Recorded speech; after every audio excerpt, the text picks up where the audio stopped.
You're right.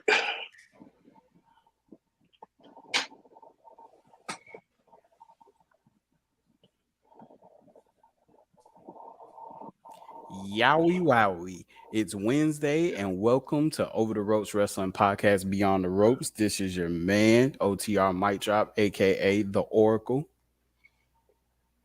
Hey, I'm back and I'm better. I've been gone. But I'm Yeah, back. he been on his John Cena shit. Hey, you know what I'm Can't saying? see him. I'm a part-timer now. But this your boy Rain J back in the building. Hey, what's going on, everybody? This your boy Trey, aka Treyway. No do rag today. Call me shit Wavy T. But yeah, man, we are. Oh, then finally we got the trio back together. And guess where we're at? We're in the fun house. Yeah, man, we've all been teleported to the Firefly Funhouse. Gonna hit y'all off with a little Bray Wyatt appreciation video today. And we got some. We're gonna cover what happened at All In as well, but gonna start off with Bray Wyatt. So, matter of fact, since you weren't with us, Jay, how'd you react when you first heard the news about Bray? Bruh. What was I at? Was I sitting on the couch? I think I was sitting on the couch. That's where I was. Yeah, I was sitting on the couch Friday afternoon. And of course, open up Instagram and see. I don't fuck with no media source except for TMZ. Okay, TMZ will tell you the truth. If you see it on TMZ, it's the truth. Yeah. And when I saw this shit, I was like, "Yo." Yeah. But we knew that he had like the undisclosed, like they wouldn't tell what was going on with them. Yeah. But we knew there was something going on health wise, and that's the reason why he's been out that long. So it had came out a while back. Bray had he got COVID. I remember when he got COVID, and so that's when he left for a while. And he was supposed to have been good when he came back, but his COVID created some underlying heart issues.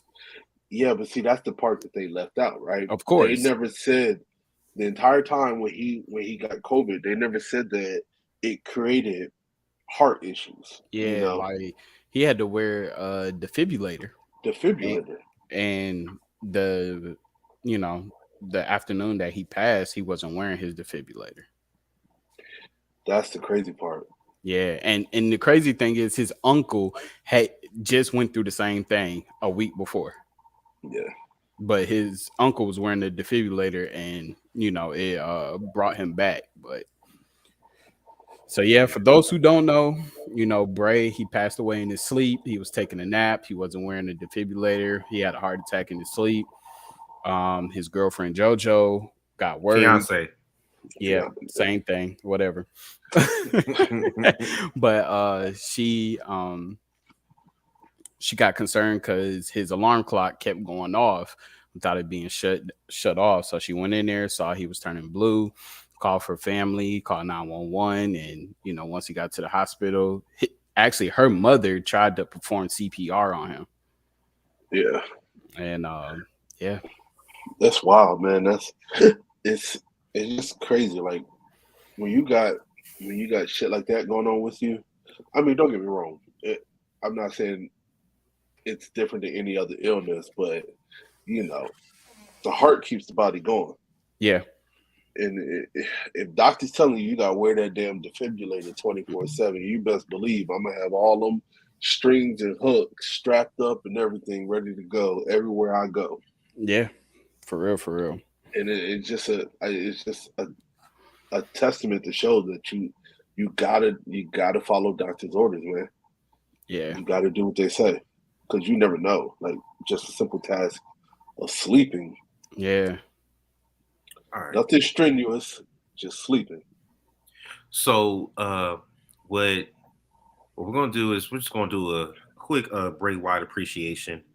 So there's a list of things that we can go over, and feel free to expound or not if you want.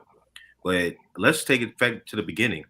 Now you can either start with Husky Harris and Nexus, or we can start it from when the Wyatt family made their debut against Kane on Raw. Man, I mean, you got to start with Husky because that's where he made his debut. You know what I'm saying? Yep. Nexus. Yeah. You know, he was definitely one of them pure gems. You know, and it really brings you back to like him and Daniel Bryan. You know, Bryan Danielson. Like Bryan Danielson was one of those excommunicated members of Nexus. Yeah. But Husky Harris was like vouching for him and stuff like that, and will always have his back. Like, just looking back at some of the videos and seeing how young Bray was, and but you know, Bray Wyndham, how young he was at the time, it was like, dang, man, it was like a whole different person. And just to see him evolve into, you know, what we last remember him as is like a great freaking a great career, a great evolution of a career. I mean, you got to think about this, right? When we saw Husky Harris, you never thought that you was going to get Bray Wyatt, let alone the Fiend from that. You know what I'm saying? Husky Harris is Huskis. The pig is Huskis. So just the evolution of all of that, you know, just to see how his character has changed, and then when the Wyatts came out, how it just took off. Yeah. You know? See, I wasn't even watching wrestling at the time when the Nexus debuted, so I knew nothing about Husky Harris. So I didn't learn about Bray until he made the debut, and I was just getting back into wrestling when the Wyatts made their debut. Hey, the Nexus had one of the greatest debuts ever to this day. I went back and watched it. It was better. It was definitely better than what was their name? Retribution did. Oh yeah, definitely. Nah, they copied, and the Shield. They all copied what Nexus did. Yeah, Nexus definitely was that group to run shop, destroy everything, leave a mark, leave a stamp. You know, just thinking about what impact they made on the top stars like Randy Orton, John Cena. Like they was taking out everybody. Even got John Cena to join Nexus at one point. CM Punk. It fell off when they became the core, but yeah. But yeah. So what about do y'all remember when the Wyatt family first debuted? Yeah. Like it was weird, like the vignettes when they were in that country swamp town. Mm-hmm. No, when the Wyatt. No, I was just gonna say when they debuted, they were ahead of their time. Yeah, nobody was ready for that. And just to look at Bray's ensemble that he wore when, you know, the Hawaiian shirt, the fedora, like you look at him and was like, man, this man ain't no doggone wrestler, but like the creativity was just over the time. We were still in the age of hip hop in WWE. You know, like we were in that that evolution ground where we're doing pop type characters, hip hop type characters, and everything. Bray just pulls out some excuse my verbiage, but country redneck. I don't care. We just about to push track theirs. Look like they also have banjos. All his cousins should be named Billy Bob, but it worked. Because remind me of some Texas Chainsaw Massacre. Yeah, like nobody. Yeah, it looked like some Charles Manson stuff. Keep it hot. Yeah. Like that cult leader and stuff. Yeah. But I remember them debuting, and I remember Bray's first match on the main roster. It was against Kane in that Ring of Fire match. Mm-hmm. Yeah. Because what did those matches used to be called? Because it wasn't always called Ring of Fire. Inferno matches. Inferno matches. Yeah. Kane's match. Yeah. He first debuted with the Ring of Fire match. Yeah, man. Like I was watching a video of when they had they were actually doing the prototype for the Wyatt family, and they had Summer Rae with them, and it was You I back when they forget were in his, back when they were in NXT yeah, and they had Victor. Um from the Ascension. yeah, he was actually supposed to be a part of the Wyatt family, but then that's when they got Brody Lee to be a part of it. Luke Harper. Yeah. Yeah. Brody. Well, we going by his WWE name. All right, but all right, so let's talk about some of Bray Wyatt's greatest feuds / moments. Man, one let's see. I mean, Randy Orton was one of the best. Yeah. Yeah. I was gonna say it was the longest feud because it went through two different characters. Brian Danielson. Cena. I think Matt Hardy was a good feud. Yeah, it was. I would think that his best feud was definitely against Roman, even starting from the Shield when the Wyatt family versus the Shield. I think his best one was when he started feuding with Braun Strowman. Yeah, I mean, it's one of those. To me, it's because we got those cinematic matches from right. Yeah. Well, shit, we were in the pandemic. We ain't had no choice. I know, but I'm just saying though that I mean at the time it did bring back the return of cult leader Bray. Yeah, that's true. So I do like the Randy one. I do like the Randy feud. Even going, Randy and Bryan Danielson is almost identical, only because he pretty much got both of them to join, and they both like turned on them. So like just that storyline of how it went was definitely it was perfection. I like the Randy one better because when Daniel Bryan joined, I feel like he wasn't even in it that long. Like he literally turned on him like the next at the time pay-per-view at the time. No, he went for a minute. No, not as long as Randy. Not as long as Randy, because I mean Randy actually went in like after Randy turned, they had a few matches after that. Yeah, they did. Because they like had like Daniel Bryan literally turned the next big event they had. That's when he took the jumpsuit off. It wasn't the next big event. It was Hell in a Cell. Yeah, I was gonna say. I feel like it won a couple of months, but I mean, y'all could be right. But I feel like his was rushed. That's why. Yeah, like the first initial feud they had. The second one when he was the Fiend is different. Well, Bryan Danielson was in the midst of the Yes movement at that time, so yeah, it I guess because it's like we really can't make him seem like a heel. It worked better with Randy because Randy always it didn't really seem believable when he joined. No, you knew he was going to turn. It seemed more believable. It seemed more believable with Randy joining. Yeah. Well, Randy always had that psychopath type, persona to him, so it fit better than Daniel Bryan at the time. And you could say like him and Randy's is nonstop because it led all the way until he became the Fiend. Yeah, and it also you got to remember how Luke Harper wasn't rocking with it. So he was trying to tell Bray the whole time not to trust him, don't trust him. And Bray he believed in Randy, and Randy did what he always does, became a snake and bit him after he won the Royal Rumble. But I was gonna say, check it. If you look back at it, like how good it was, Randy helped Bray win the championship. They both won tag team championships. Like they won it together. They held it for a while. It was like, dang, okay. Well, I could kind of see Randy. They was even striking poses and all of that. Yeah, and then the Cena feud was good, but it was a typical John Cena feud. Yeah, I think one of his best moments, like I never forget, don't do John Cena like that, man. Is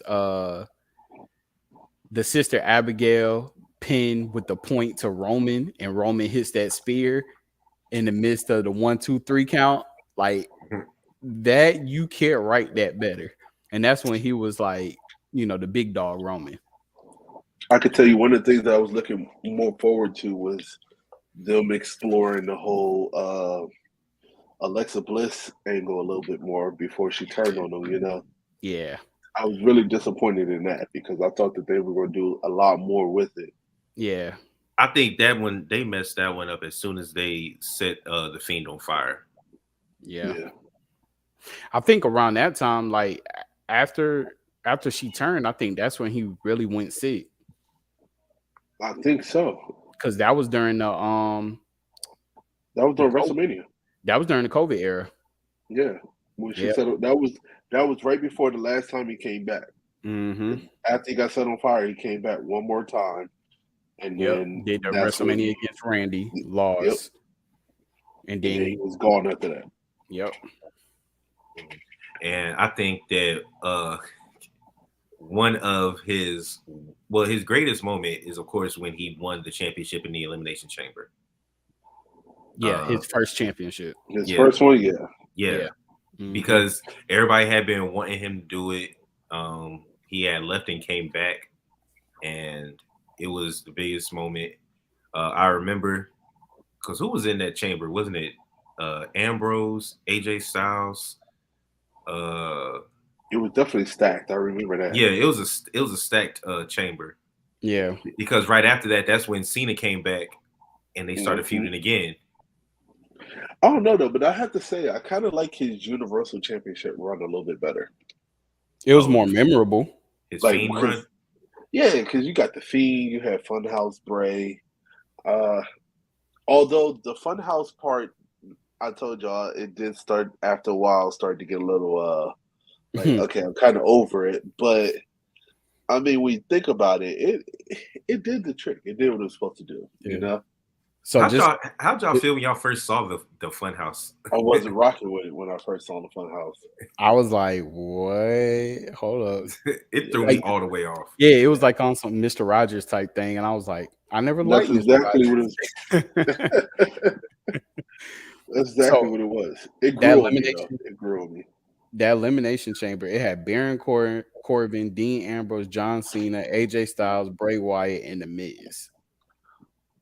Okay, some former champions in there. Yeah. Everybody except for Corbin. Yep. But yeah, that was great. And then my favorite Fiend moment is, of course, when he erased John Cena out of wrestling history. Oh my God! Of course, I knew he was gonna bring that up at WrestleMania. But see, that was when John Cena was supposed to come back as a heel, and then they just scrubbed the whole entire thing. So, like they always do. Yeah, pretty much. But I mean, of course, the worst one was that Hell in a Cell as the Fiend against Seth Rollins. Oh my God! When it ended in a no contest. Yeah, you talking about when he mandible clawed him out of the No, I'm talking about when he took the sledgehammer and hit him in the head, and then the referee said that's enough, and they ended the match. Yeah. And I don't know. Would you say that? I mean, because leading up to that decision, the match was actually decent. Yeah. I would have to say. Although it was the fact that he hit him with like 50 curb stomps, and he kept getting up. Yeah, he's the Fiend. I mean, one curb stomp's not gonna do anything. I feel like the only thing we didn't get was the Fiend versus the Demon. Yeah. Which you thought that we probably could have got, since Finn was the first opponent of the Fiend. The Fiend, yep. When he attacked him. When he first arrived, that match. They had that match at SummerSlam, and you thought you would think, but then they sent Finn to NXT. Yep. I don't know why they didn't do it. That was so weird. Like when they did that. Yeah, but I was just saying. For me, I think when we talk about matches like that, wasn't the best. It had to be the WrestleMania match where he got lit on fire. No, that wasn't WrestleMania. Was it? I thought it was WrestleMania. Nah, he came back WrestleMania. That's when he lost at WrestleMania when Alexa had the black stuff coming off her face. Yeah, the one where he Okay, got that's lit what I'm on talking fire. about. I'm talking about the rest. No, not the one he got lit on fire. I'm talking about that WrestleMania match. The one where Alexa turned on him. Yeah, because we wasn't expecting him to lose that way. Yeah, At least that way. Yeah, because the black stuff started coming, then Randy Orton hit him with an RKO, and then it's a pin. Yep. I was like, what? But nothing is as bad as when he fought Goldberg and lost the title. That was one of the lowlights. So it's like WWE always does this when they have a great character. Like the Fiend was the hottest thing in wrestling at the time. And what do? You send Goldberg at whatever age he was, who to beat somebody who has been defeating everybody. It took 50 curb stomps for him to still not even lose, but one spear and jackhammer, and the Fiend is done. I mean, that's almost as bad as when they let Kofi Kingston lose the championship on SmackDown to Brock Lesnar in 30 seconds. 6. So, yeah, there you go. That was more believable than that stuff with Goldberg. That was crazy. Yeah, I mean, that's when you knew creative was out of his control. See what you did there. Yeah, yeah. Creative was out of his control. And then I also remember when the Wyatt family were beefing with the Brothers of Destruction. Yes. And Bray said that he now controlled the wind and the thunder and the lightning.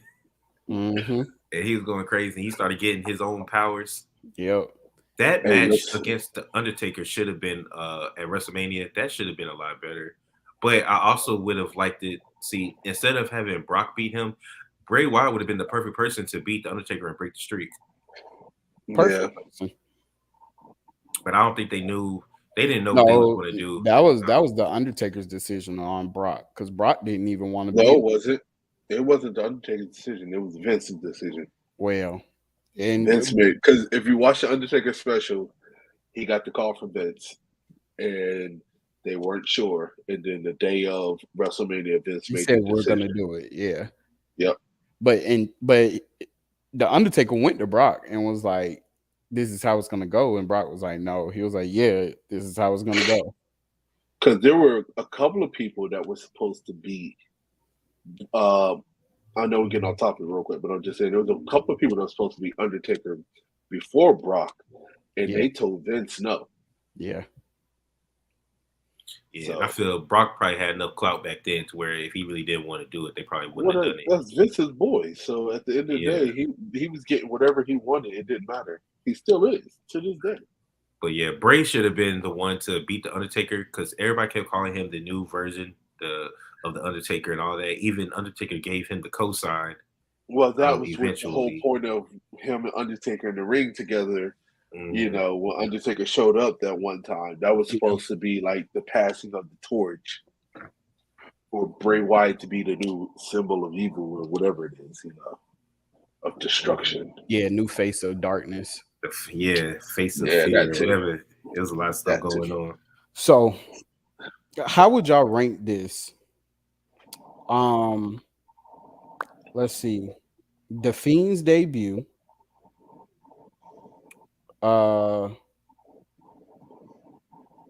Okay, so the Fiend's debut or his return at Extreme Rules. Which one? His debut. Think? Oh yeah, the Fiend debut. The Fiend debut. Yeah, his debut is probably in the. I'm talking about the. Well, actually, no. Honestly, if you really think about it, the debut of the Wyatts and the debut of the Fiends are probably in my top 10 for debuts. Yeah. Both of them were just insane. You know what I'm saying? Mm-hmm. I don't know if I could put one up over the other because they both were like produced very well and executed very well. They were. I like the Fiend debut better because of the anticipation for what he was going to look like after he debuted in the Funhouse. I think it was like episode 6 or 7 when he finally debuted his secret that he had been holding on to. Mm-hmm. I mean, everything about it saw too. that, and then we finally saw it in person. The mask is dope. His outfit, like those checkered pants or the plaid pants, whatever it was that he had, like everything was well thought and very well executed. And that's strange for WWE because, you know, it's very rare that they get everything right all at the same time. Yeah. I still want those hurt heel gloves. Yeah. I was looking for the authentic mask. Like as soon as I heard about the news, like, yo, I need that. I found this title belt. I thought about buying it. Yeah, the one with the Fiend mask on it. Yeah. I was trying to. I found this Fiend backpack that I wanted. Really? I was like, ooh, I saw the title and I was like, ooh, that looked good on the wall. I still might get it. You should. But so I know there's been a lot of people talking 2024 Hall of Fame. A lot of people have been pushing for basically immediate induction. He will. Yeah, I feel like you can't really say he's had a short career because he's been in the WWE for a while, but at a young age, he's done so much that without a shadow of a doubt, he's first ballot. I mean, don't get me wrong. Okay, the WWE Hall of Fame, yeah, it's about what wrestlers have done through their career and stuff like that too, right? But it's also about, you know, like honoring and history and the legacy and all this other kind of stuff. And if you think about Bray Wyatt, everything that he's done as the Fiend, you know, the leader of the Wyatt family, all that stuff, 2-time champion, you know, he's had other WWE championships too. He deserves to be there. Yeah. Should the Undertaker induct him? I think so. I think I don't know if she's gonna do it, but I mean, I think I feel like his brother. I was about to say maybe his brother. It might be JoJo. You never know. She might do it. Yeah. Or what about his dad? IRS. I feel like it should be like a whole family like tribute. You know, I think they'll have the whole family out there for like WrestleMania when they're honoring all the inductees. You know what I mean? You thinking you got Luke Harper, you got Braun Strowman, like you got so many people who Eric Rowan, Eric Rowan. That's what I mean.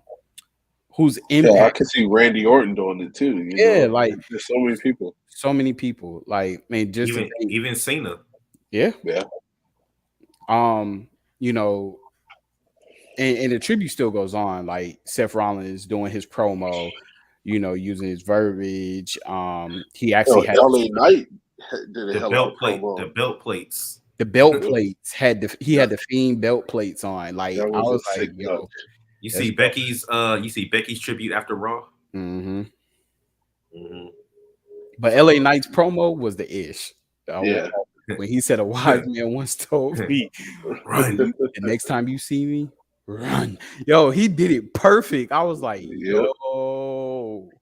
Well, remember when LA Knight and Bray were feuding, LA Knight did do a mean Fiend impression. I mean, not Fiend, but Bray impression. Yeah. Speaking of that, because you never want to end on a sour note, but if Bray never got sick, do you think that we would have eventually liked how the Uncle Howdy Bray storyline ended up? I don't know. Because of who it is, I want to say virtually yes. Because it was looking shaky. That going die from the Titantron or whatever it was.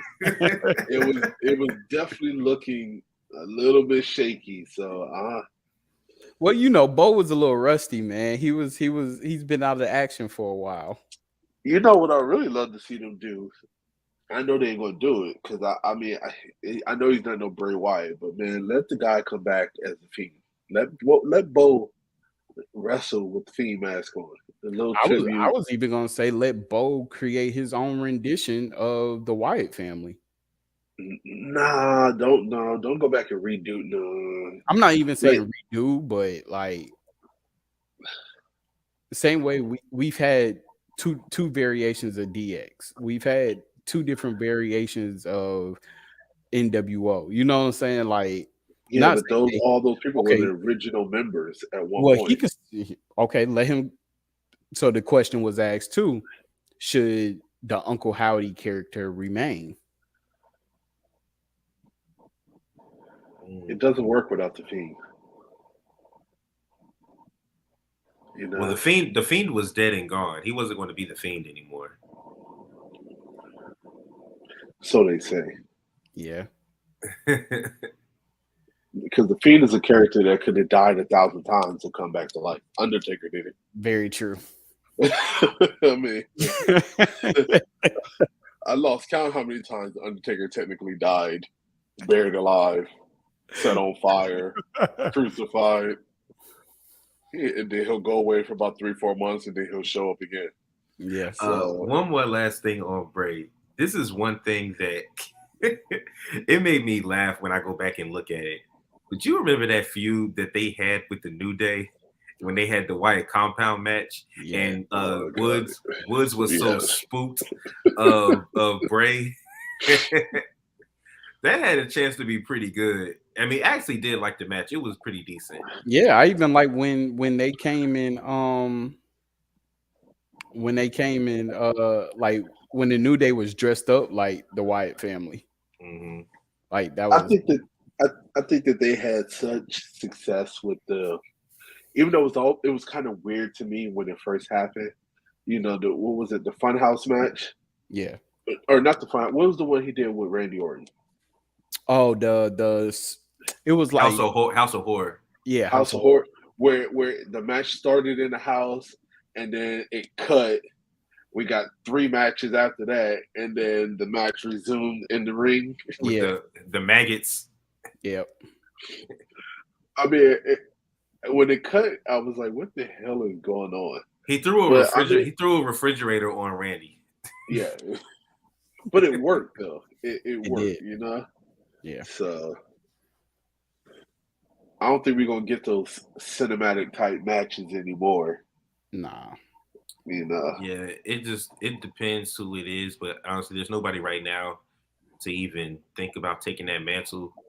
I mean, Karrion Kross had a chance. He's been giving out. He gave a mean Bray Wyatt tribute, but his character would need a whole nother. His character would need a whole nother revamp. Yeah, his character got nerfed. Yeah. It's a wrap for him. Like the closest person that I could see, like even doing something close to what Bray Wyatt did, would be Joey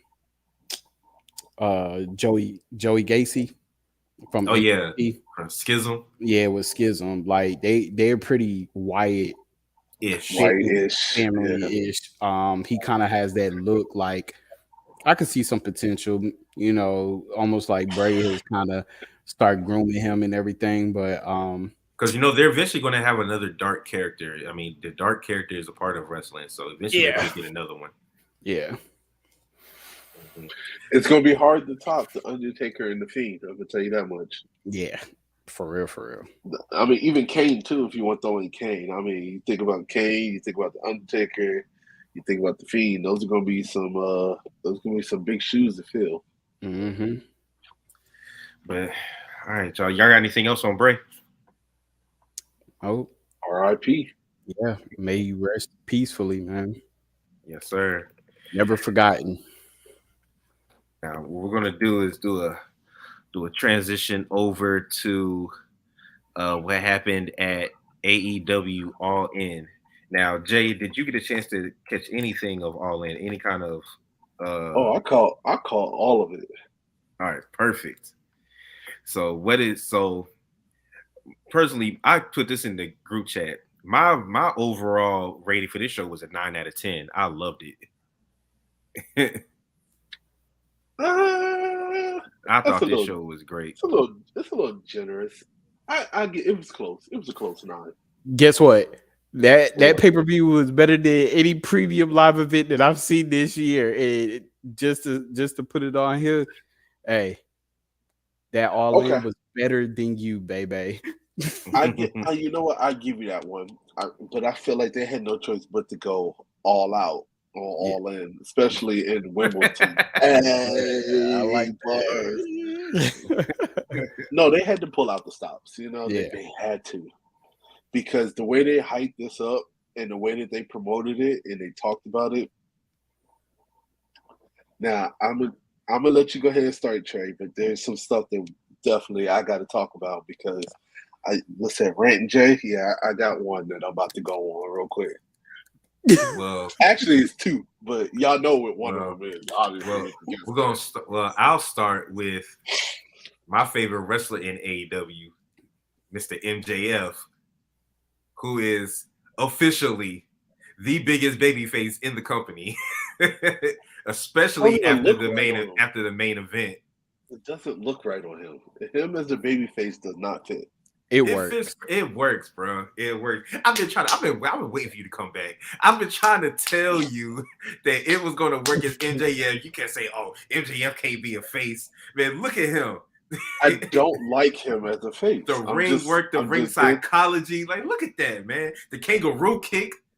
Listen, okay. I get what you're saying, but this is what proves my point, right? In order for him to be a face, they had to partner him with Adam Cole. It's the only way it worked. And he's a bigger face than Cole now.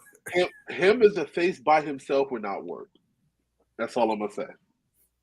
Well, you're talking about hypotheticals, and I'm talking about facts. I'm just saying, to make it believable, they had to partner him with. Well, yeah, because you can't just turn him face out of nowhere. They had to build to it.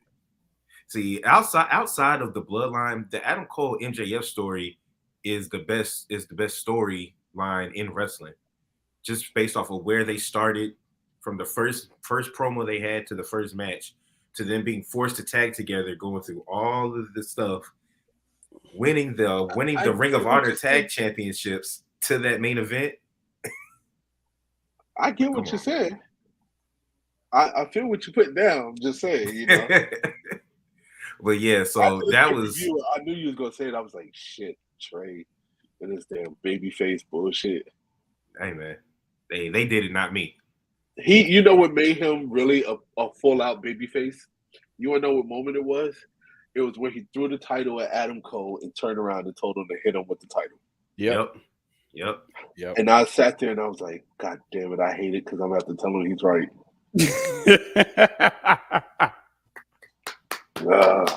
Bravo, Tony Khan. Oh, don't get Tony Khan no hand claps too early. Hey, I'm talking about the show, not talking about what happened after. Hey, it's all apart. But nah, it was that was my favorite match, was Cole and MJF. Yeah. But it was a lot of great match. I think to me the weakest match was the Sting and Darby versus Swerve and Christian, and then the women's match. The women's matches. It's always the women's match. I ain't gonna lie to them. Their women's match was more entertaining than WWE. Exactly. And don't forget, all right, so they showed Mercedes 3 times. They showed her once in the pre-show, and then they showed her twice during the event. It's a wrap. So how do you tell me that? How do you tell me that she's all elite without telling me that she's all elite? Exactly. she is all elite. It's like it's perfect. I mean, we already know the AEW people can still pursue those independent wrestling matches and stuff like that while still being under contract. Mm-hmm. It only makes sense for her to come to AEW. You know what I'm saying? She can still wrestle in Japan. If she hadn't got hurt, she would have been at Forbidden Door. Exactly. So it's only a matter of time. I think they're just trying to figure out when's the perfect when is going to be the perfect time to debut her. And honestly, now that Saraya, whatever the hell you pronounce her damn name. But now that she won the AEW Women's Championship, now would be the best time to debut Mercedes, in my opinion. Yeah, don't have her going after the TBS. Just have her go straight to the big one. Straight for the AEW. Yeah, she's too big. I mean, come on, Mercedes is too big for the TBS championship. Her name alone scream. When you think of, I don't care anybody say.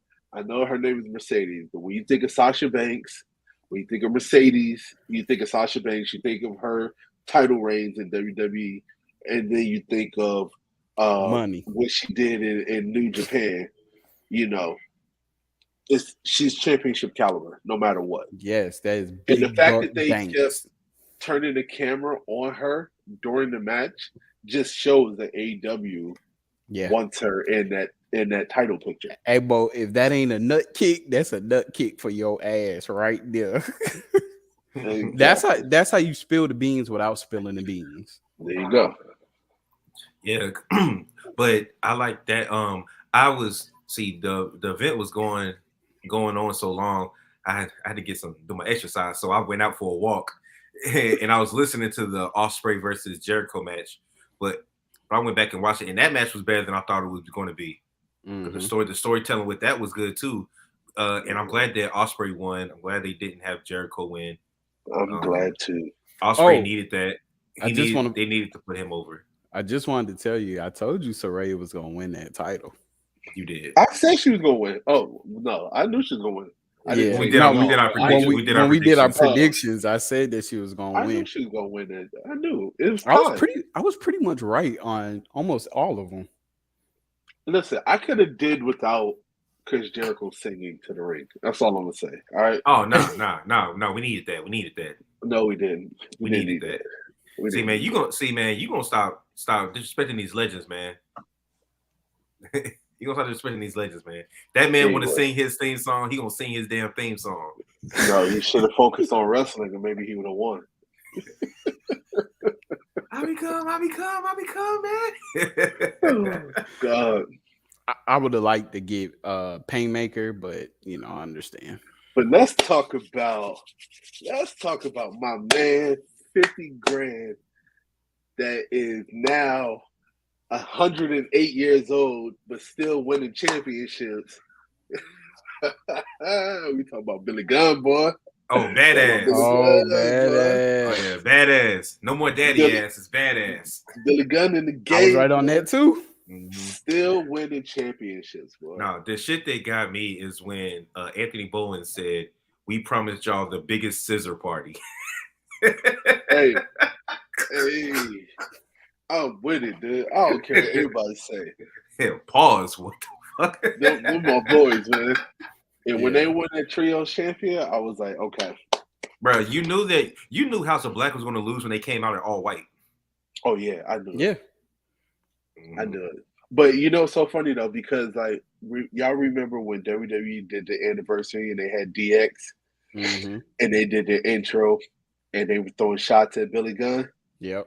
They're like, used to be more of us. Yep.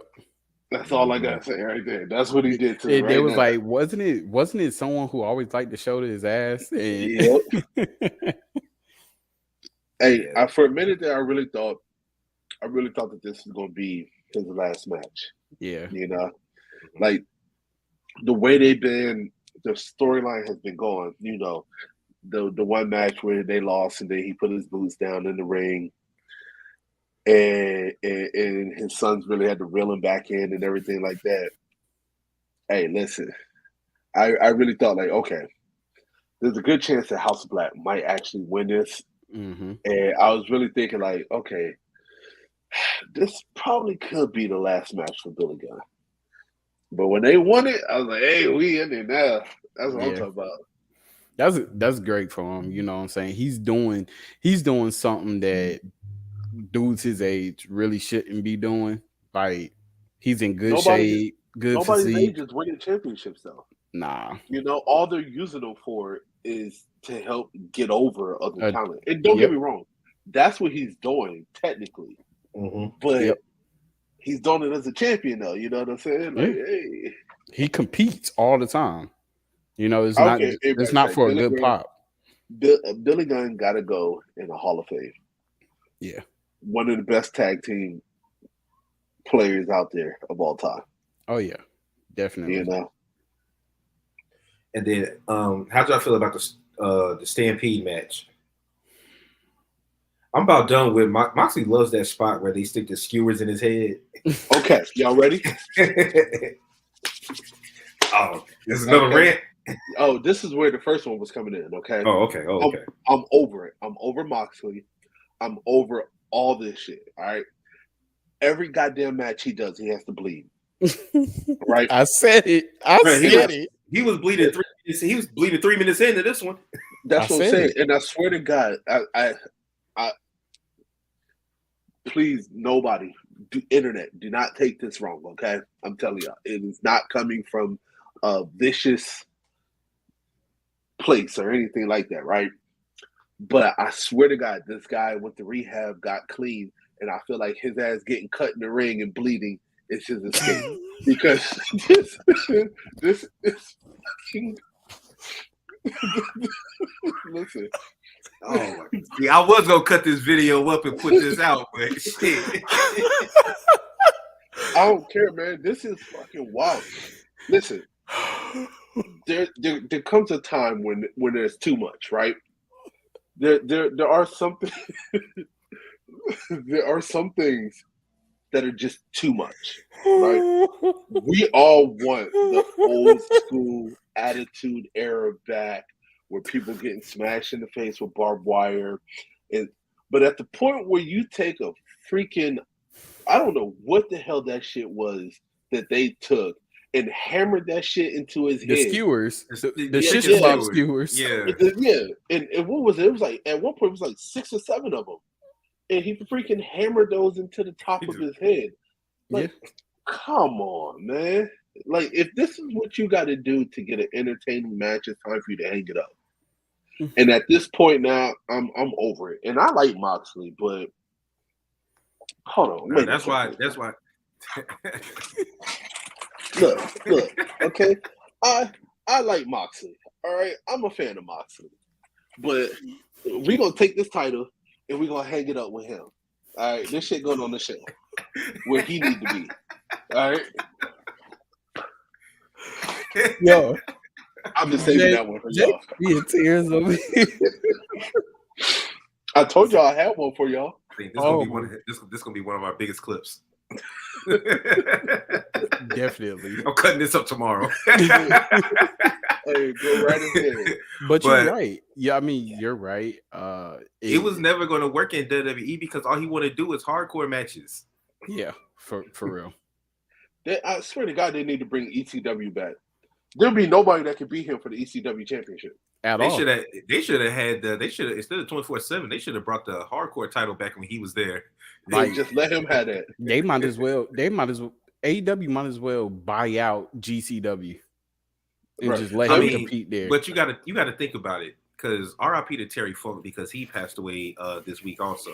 Yeah. And Moxley / Ambrose has always been like a love child of Cactus Jack and Terry Funk. Mm-hmm. Remember how before Ambrose fought Brock, Mick Foley came to him and gave him the he endorsed gave him the wrapped up, was it 2x4 and barbed wire or bat or something? Yep. So the hardcore legends have always embraced Ambrose. Yeah, but you know, WWE won't go let him get that stuff off like that. Well, no, because they can't afford the fines that they're gonna get from Mattel and everybody else. Yeah, but think about this shit that he's doing in AEW. One match of that in WWE, and that would have been it. They would have been like, "Nah, we can't do this shit no more." Yeah, watching somebody take freaking shish kebab skewers and getting them pounded into your head 1,000 times, and having them stick right there like a freaking unicorn, or the bucket of glass that they threw down, and then didn't he roll his fist? What you call it? Roll. That was Orange Cassidy. Orange, yeah, Orange Cassidy is another one. He does way too damn much too. He on that level too. Hey man, who has a better Superman punch, Orange Cassidy or Roman? Orange Cassidy, because he actually connects. Yeah. Roman's is like, as soon as he gets skiki.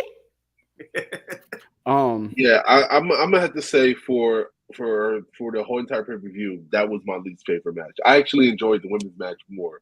I enjoyed that match. that match was dangerous. Like the spots, man, like I'll be like, oh my goodness, like they're gonna kill themselves again. You're just taking years off of your career for what? A cheap fucking pop. Dude, how many, like Ray Phoenix have been injured so many times in matches like that, and freaking Penta almost tore everything in his leg. And bruh, the fact that nobody go ahead. No, I was just saying the fact that nobody at AEW production, management, or anybody had the sound mind to say, you know what, this might be a little bit too much. Well, CM Punk got that mind. We'll get into it later. Oh, we're gonna get to that later too. But I'm just saying, like, it's just. But no, the shit that had me was Penta pulling a Matt Hardy and coming back with music and a whole nother outfit. Yeah. I was like, what the hell? I was like, what the fuck? Hey, you know what's so crazy though? The smart one out of all the group that entire match was Claudio. Yep. He wasn't having that shit. Nah. You could see he wasn't fucking with that shit. Like he was like, nah, we ain't doing that. Yep. But what was the other match? The Golden Elite versus Bullet Club Gold. It was all right. It was straight. It's setting up for the Kenny Omega and Takeshita are going to fight at All Out. Yeah, exactly. The tag team championship was pretty good. That was my second favorite match. Yeah. FTR versus the Young Bucks. Yeah, that was a pretty good match. It was a pretty good match. I mean, okay. Here's a great question for you, right? Because we talk about cheap pops and everything like that. At what point would you say during the match is it too many kickouts? Like, at what point during the match do you say, okay? After the third finisher, and you still kick like, out? There's no way that you could continue to kick out of this, right?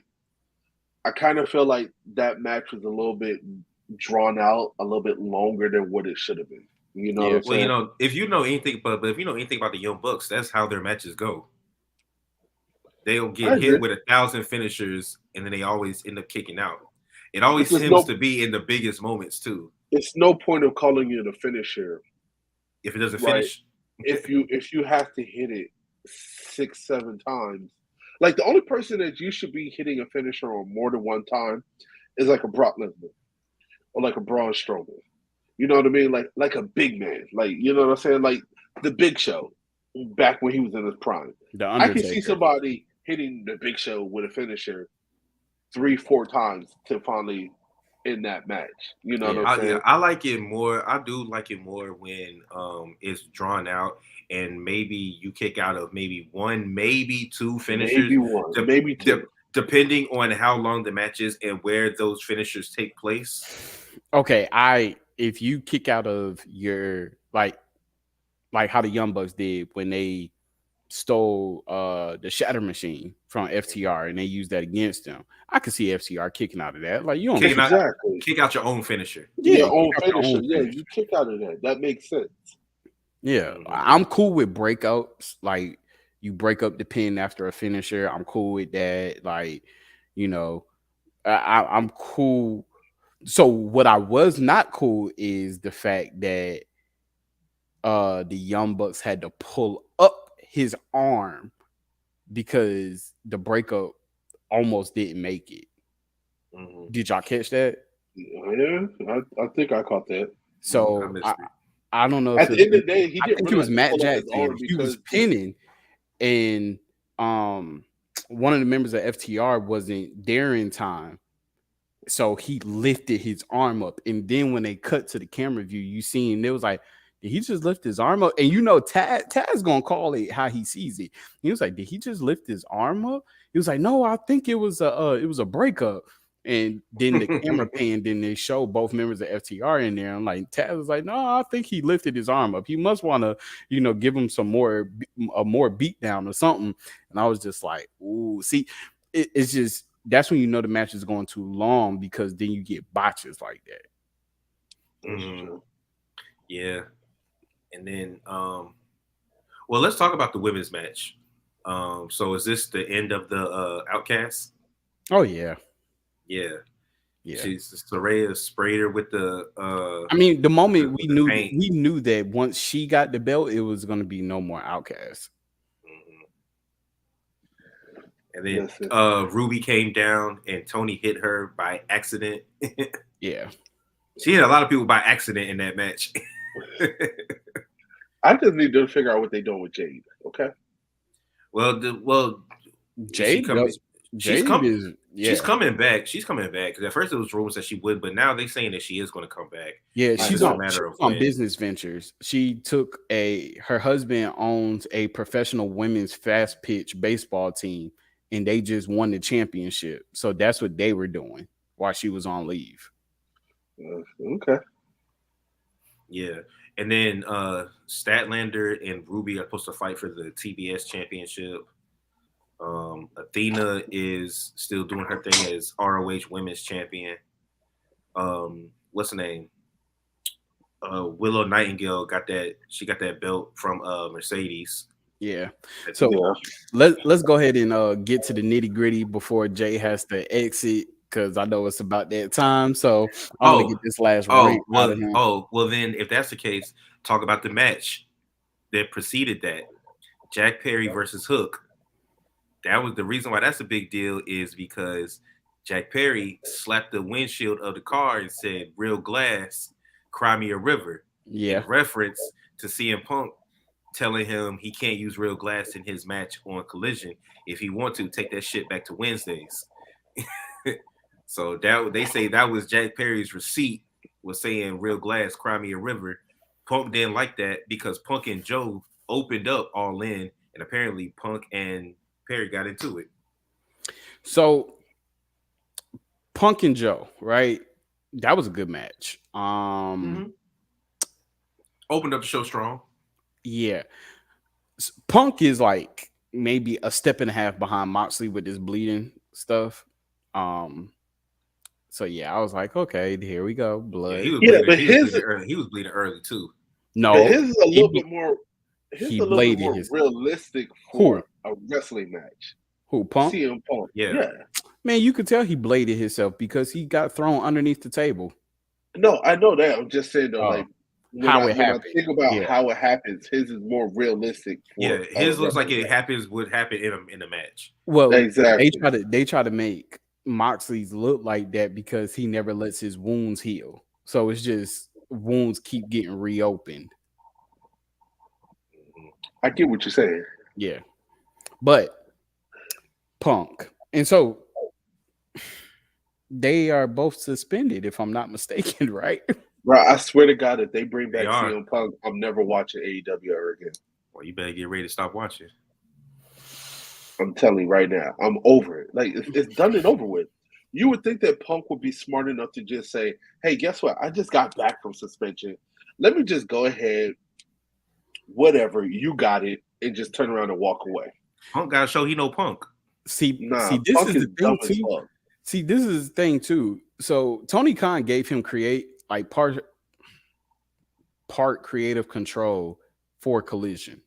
So any changes he wants to make to Collision, he can make it. Yeah, he pretty much gave him the right to say who can and can't be on the show. He done blocked people from being on the show. Then act like he really didn't do it by apologizing and saying that he didn't know. And now you got this whole thing of trying to tell people what they cannot do. So, of course, first of all, y'all already had an altercation. It was like you was going to punch him in the mouth a long time ago, right? You made it seem like you was joking, but you were telling the truth. So now you're back. Y'all mudge. You almost put the boy to sleep backstage by putting him in the chokehold. So they're saying that that's what happened? Yeah, they were saying like he approached him. They got face to face. Jack Perry pushed him out his face.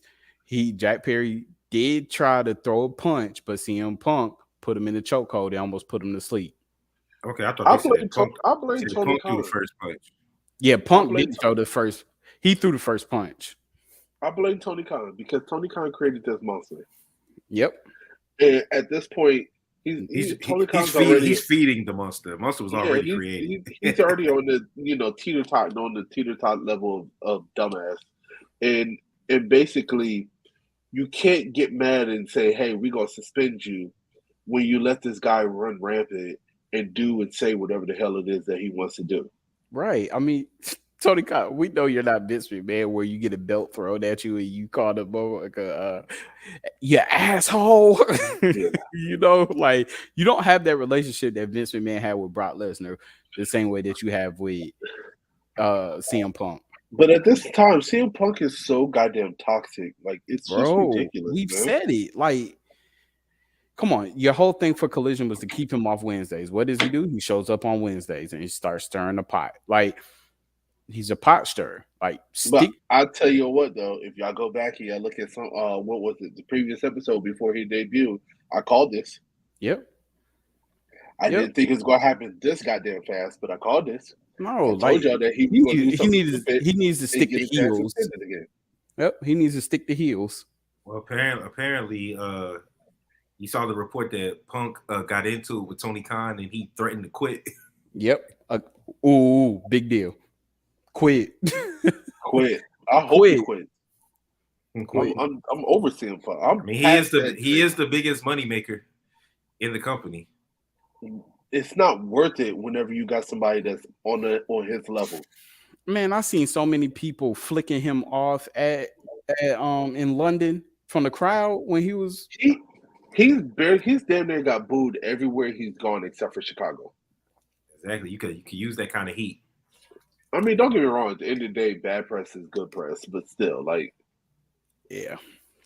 Mm-hmm. What's the point if you're gonna have other people in your locker room decide they want to walk out or leave or ask to be released and stuff because you got his toxic ass back there doing stupid shit? Yep.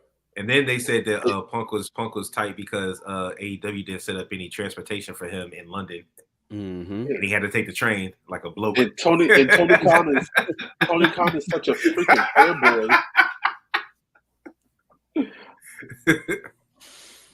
No, Tony Khan's he's such a damn fanboy that he's too oblivious to everything that's going on until it's too late. Yeah, apparently Tony Khan was backstage, but Tony Khan never seems to see when this stuff goes down.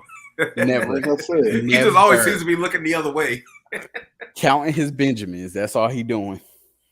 Well, it did good. AEW still making good business because they announced that next year's All In is going to be in London again, 2024. I mean, don't get me wrong. They're not going to book anywhere in the U.S. to hold 80,000 people at the price that they pay in London, so they might as well. Mm-hmm.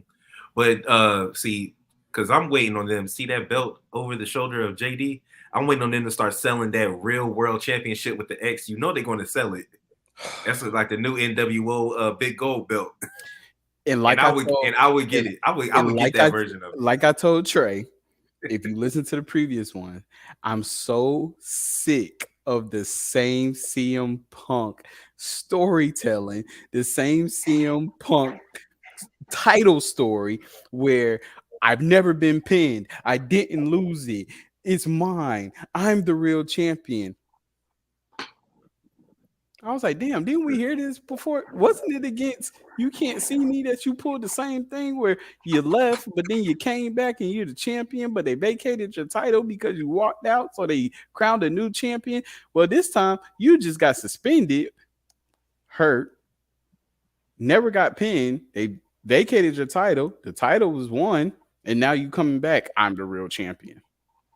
Because CM Punk is a one-trick pony. And but that one trick is sit. Yeah. And that's it. Like, first of all, he knows that there's no way that they're gonna pick him over MJF. He knows that. He knows that. The only way he gonna hold gold right now is to hold that fake ass championship with the X in it. Yep. That's it. And he's not going. And he's not. If he stays around and doesn't quit or whatever, he's not going to lose until he loses to MJF. Yeah. Yep. I guess so. Yeah. And it might be 2024 in London. I wouldn't let him fight MJF again. If it was me, CM Punk wouldn't have a title match in a very long time. Oh yeah. Definitely. You got to find a way to get that real title off of him. Then he won't fight for it no more. Man, that fake ass championship. Unless they really They decided to better make pull. this like a like. I mean, don't get me wrong. I can see AEW finally getting like a world heavyweight championship. Could it be that title? Yeah, it could be that title. You know what I'm saying? If that's the case, then let somebody else face CM Punk and take it off of him, and try to give it some legitimacy. Hey, they might as well go ahead and do a Montreal screw job and just call it a Chicago blow job. Yeah, y'all on fire today.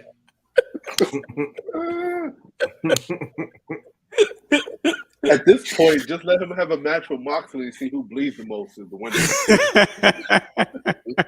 Oh, Moxley gonna win that by a long shot. 30 seconds in. Yeah, let him and Moxley have a first blood match or some shit like that. I mean, I'm just saying, you know, this is where AEW is going right now. Now, I know All Out is this Sunday, which is crazy. A pay-per-view a week after a pay-per-view. That's just the way the scheduling worked out. But you know, AEW is actually adding another pay-per-view to their schedule, like a legitimate one, not one that's on TV. So I guess the question is, how long until they start putting out a monthly pay-per-view like WWE? Shit, we get free pay-per-views on TV. Yeah, but they're adding another paid one. I don't know. That's a good question. Now they're gonna have 5. I don't think they're gonna go to monthly, but I can see them having a pay-per-view every 3 months. Every 2 to 3 months now. Yeah. Mm-hmm. And then one thing I did like, going back to All In for a second, I did appreciate the cast of announcers that just kept rotating. Yeah. You had JR, then you would have Nigel McGuinness, then you would have Taz, then Excalibur, then Shivani. Yeah, going through. So I did appreciate that. Yeah, it was pretty good. Speaking of JR, did you see JR show up to SmackDown after y'all see that clip? Mm-hmm. Oh, he was there? Yeah. Yeah. It was a lot of people that were there. That went off the air. Oh, speaking, and then just to tie up this episode, starting with our original topic, I know we just got on Tony Khan, but he did say that he is allowing any AEW talent that wants to go to the Bray Wyatt services to not be on Dynamite tonight. Yeah. So I mean, I appreciate that's smart of him for doing that. Yeah. I appreciate all the tributes that was going around. Like, it was indie wrestlers that was doing tributes to Bray. It was AEW, like with the